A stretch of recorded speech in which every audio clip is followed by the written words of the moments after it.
Hello everyone, thank you for being here today. I'm Wenshuan Wang. For my today's presentation, I'm going to talk about economic development and human development of China in order to help Australian firms establish a presence in China. This is the purpose of my presentation. Here is outline of my presentation. In the first part, I will talk about the background information of China. In the second part, I will talk about the economic development level of China and the human development level of China. Then I will do the comparison between them. Finally, I will use classical trade theory to explain when looking to trade with other countries, which industries does China choose to specialize in. Okay, now I will introduce the background information of China first. Firstly, for the geography perspective, China lies in the east of Asia and the west of the Pacific Ocean. Its territory is vast, with a total land area of 9.6 million square kilometers, second only to Russia and Canada. Secondly, population. The mainland of China has a total population of 1.45 billion, ranking first in the world. Thirdly, as for the political, the People's Republic of China is the socialist state under the Alliance of Workers and Patients. Finally, as for the economics, in the new century, with initial establishment and gradual improvement of the socialistic market economy system, China's economy is developing rapidly, full of vitality.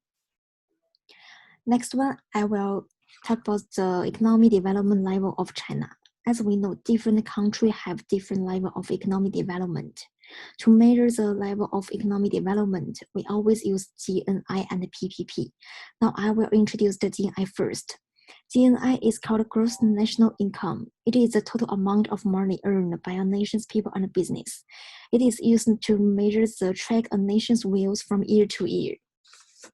As for China, on August 7th, the Chinese Bureau of Statistics announced that in 2019, China's per capita gross national income exceeded 10,000 USD for the first time.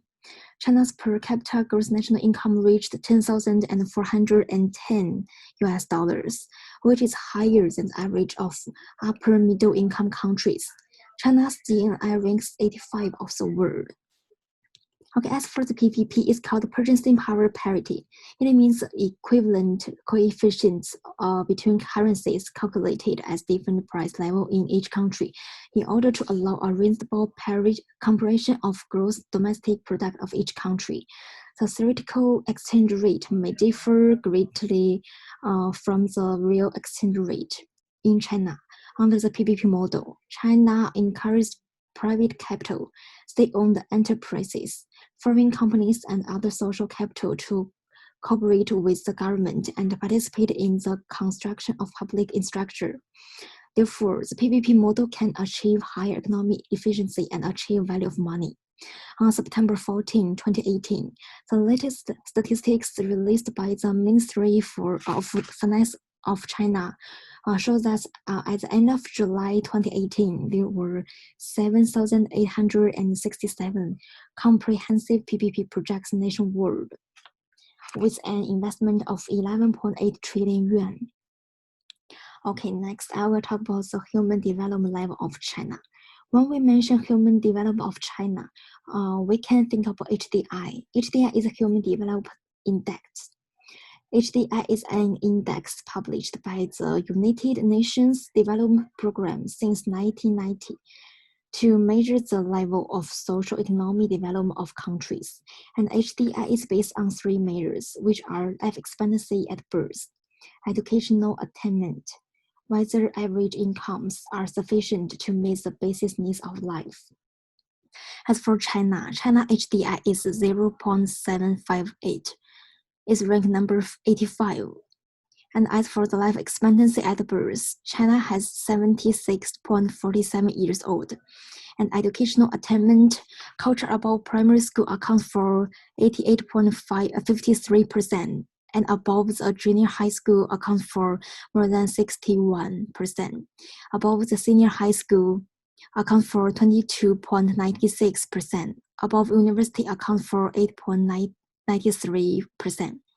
As for the average income in 2019, the national per capita consumption expenditure of residents was 21,559. A nominal increase of 8.6% of the previous year. According to the survey, China's average income can meet the basic needs of the life. Okay, next one I will do the comparison between them. I think both of them are important, but I think the economic development is more important than the human development level. And economic development, we can satisfy the material needs, and we can also improve life standard, and we can also promote international trade, like export and import. And we can bring products from other countries to China, and we can also export some products from China to other countries. And at the same time, we can also increase employment rate. Next one, I will talk about the classical trade theory. As for the classical trade theory, there are three theories here. The first one is the mechanism and the absolute advantage and the comparative advantage. As for the mechanism, it means wheels is money, money is wheels, it's the same thing. And as for the new mechanism, it's different from the mechanism. New mechanism is a belief that trade, supplies, and investment, consumption, and so on will also produce multiplier effect. Therefore, in order to achieve great internal interest, the government deliberately create suppliers. As for China, it is new mechanism country, and China adopts a low exchange rate and high reserve policy to maintain economic stability and financial stability. This is the development buffer based on financial fragility. This policy is to strike a new mechanism policy in developing countries, and is also under the condition of financial globalization on the premium of their welfare laws, and to maintain the economic sovereignty and financial stability. And have to take the second base choice is to the metric drawn up by the development countries of the international monetary and financial system operation rules with economic rationality and the moral justice. They also have the comparative advantages. I think in China, different in labor productivity between the two countries is not equal in any product. Each country should concentrate on producing and exploiting products with comparative advantages and importing products with comparative disadvantages. In other words, a country production model is determined by comparative advantage. The core content of the theory of comparative advantage is that countries participate in the international division of labor according to comparative advantage and improve the whole social welfare level through the free exchange among countries. And in China, the shipbuilding industry is the China's comparative advantage. From the change of China's shipbuilding industry's share in the world, shipbuilding market in the past 10 years, it can be seen that the proportion of China's shipbuilding industry in the global markets is obviously increasing, and China has become one of the important shipbuilding centers in the world. And I think Australia is surrounded by the sea, and they need lots of ships, and China's ship can export to the Australia. And it can improve international trade too. Okay, last one, I will do the conclusion of my presentation. From the economic development view, GNI, PPP are very satisfied.